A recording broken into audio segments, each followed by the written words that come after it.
welcome back. So you put coffee on the timer the night before and you're smelling that aroma, that fresh aroma in the morning prior to walking downstairs. And as you walk downstairs, walk into your kitchen, pour that first cup of coffee, get on up, go into your office.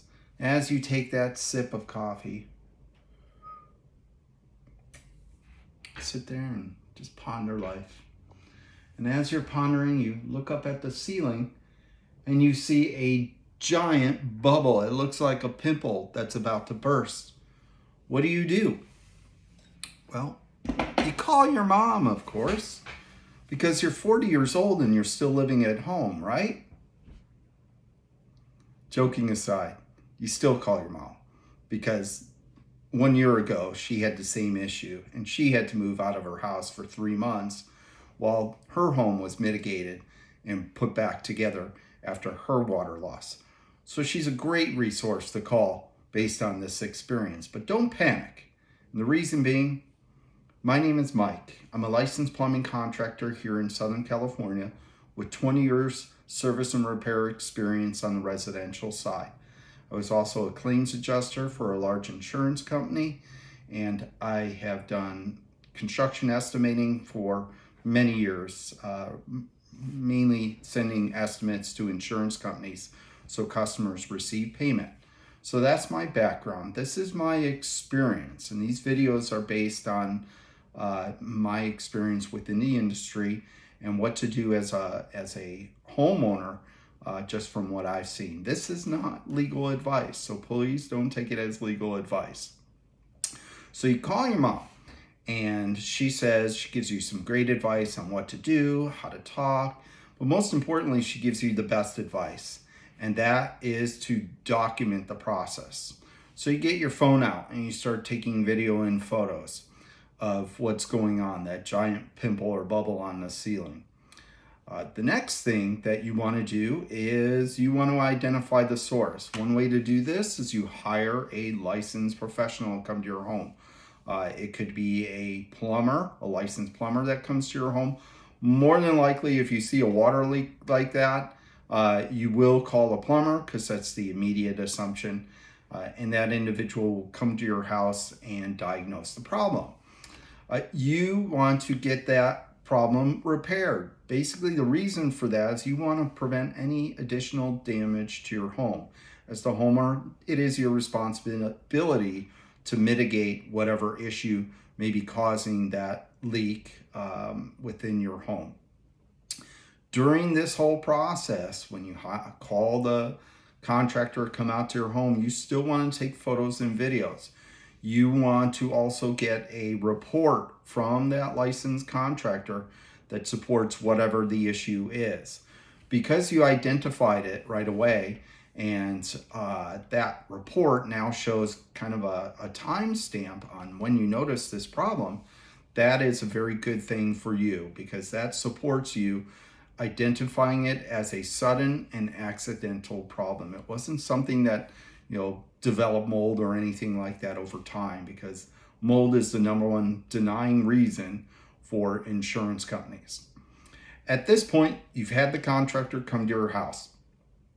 He or she has written up an estimate, maybe completed the repair, but now you have damage to your property. You could have drywall, you could have personal contents, you could have a variety of things.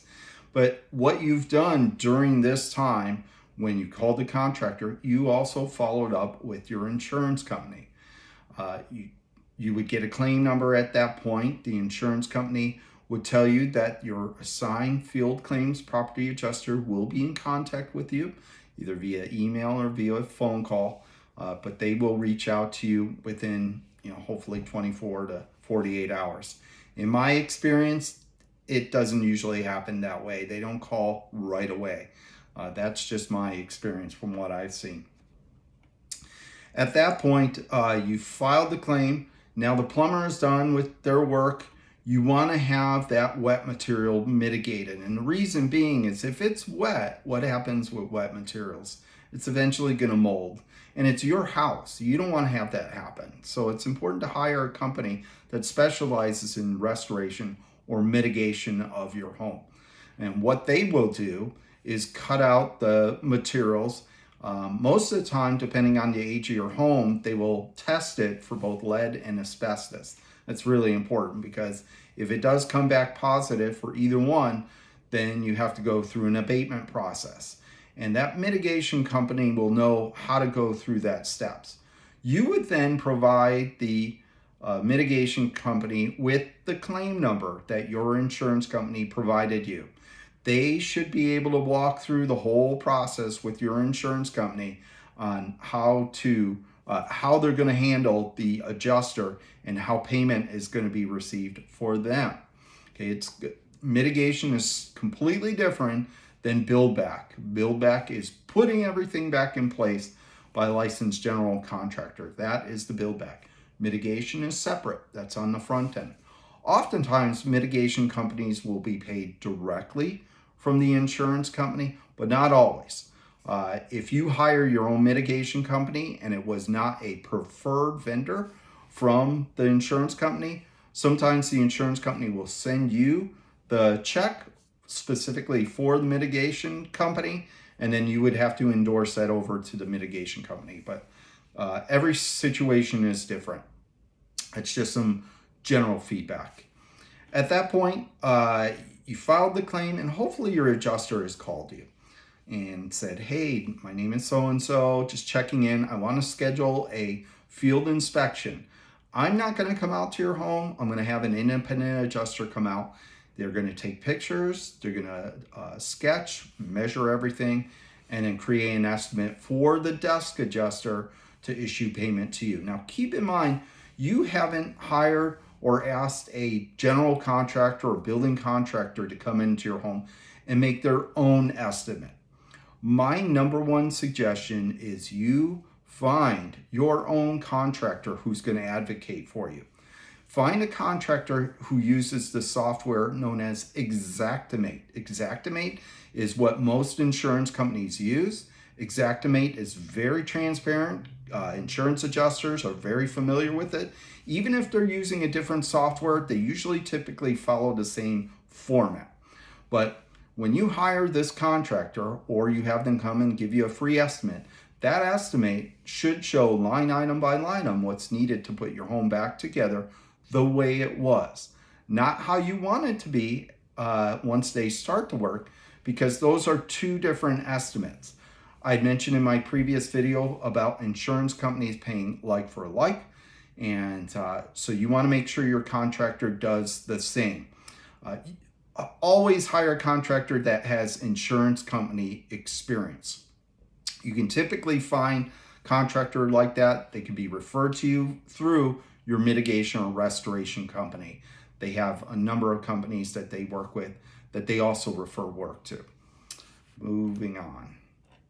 So you've now had the repairs. The mitigation company has come out to your home. They've removed all the wet material. They have equipment on site to dry it out. Typically there's containment or plastic that's created an envelope to dry out the area. They're drying out the area. The insurance adjuster, independent adjuster arrives to your house, says, hey, it looks like you had this mitigated. Well, yes, I already told my desk adjuster that this needed to be done, and I have a plumbing report. Make sure you provide that to the adjuster so that they can see kind of what the plumber did. At that point, it's a waiting game. So you're going to sit and wait until the materials are dry in your home. That's drywall, wood structure, concrete, whatever was affected by the water loss. That's going to take a little bit of time. Once they take the containment down and remove their equipment, that's a great time to have your contractor who was referred to you start estimating. Take the photos, take the measurements, everything that's removed, because then we have a true scope of work. Then that contractor will email that estimate to your adjuster directly, CCing you in on that email.